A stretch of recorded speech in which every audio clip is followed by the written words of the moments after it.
Ati kung may dalunggan kamo, mao ang closing statement sa Ginoo. Sa dihang ang iyang mga tinunan nangutana sa kahulugan, mahitungod sa sambingay sa mga sagbot didto sa umahan. Nga diin ang maayong binhi gitanom, apan ang mga sagbot mitubo usab dungan sa pagtubo sa mga tanom. Hinumduman nato kanunay nga God created us good. Gibuhat ka sa Ginoo nga maayo. So our very nature is good. Dili dautan. Walay tao nga gihimo sa Ginoo nga dautan. Our person is good.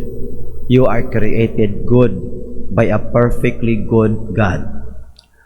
To become bad is only a possibility. So kanang mahimutang dautan is only a possibility. Tungod kay wa kagihimo sa Ginoo nga mahimong daotang tao. Mahimo ta nga dautan o makasala ta tungod sa mga circumstances around us, tungod sa mga tentasyon nga nagpalibot nato. Apan hinumduman nato nga ang ikaw ug ako gibuhat sa Ginoo nga maayo. So kung mao kini, stay on that nature that you are good.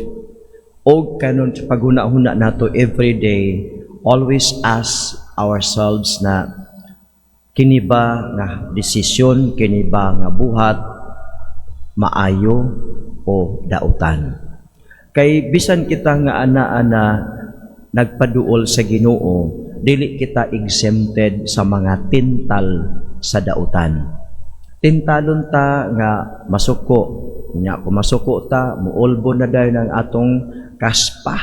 Pagkahuman, musutoy na din ang atong mga bad words, musutoy na din ang atong mga panungo, mga pamalikas o guban pa.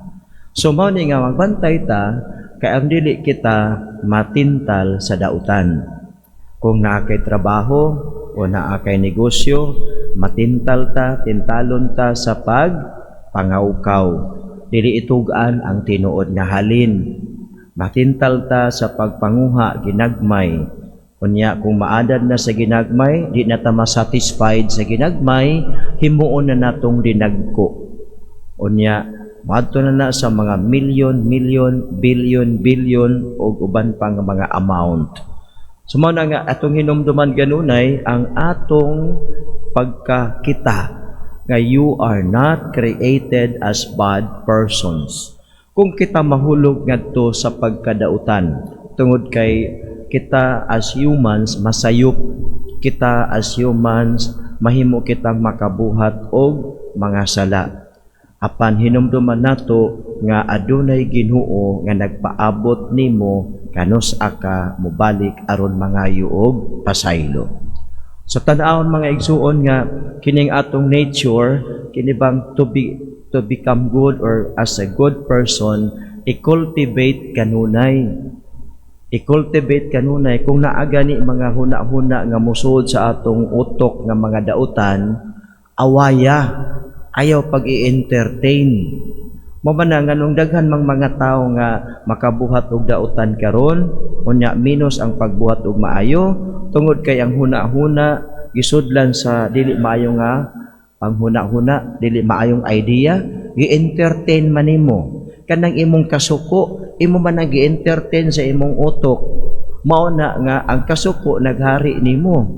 Kanang kauwag nga mga sala pagsulod sa utok, imo man gi-entertain, wala man nimo giaway, wala nimo gipalayas, nagpabilin sa imong utok og dad-on ka ngadto sa lain na pud nga matang sa pagpakasala. Mao na bitaw nga ang fight to cultivate our being good, created by God, as good as He is, fight the temptations. Cultivate our being good and then fight the weeds nga musulod sa atong huna-huna, mupuyo sa atong kasing-kasing o mugawas sa atong binuhatan. Fight the temptation, fight the weeds in us. Manindog kita o gato kang ipadangat sa Ginoo ang atong mga pangaliya.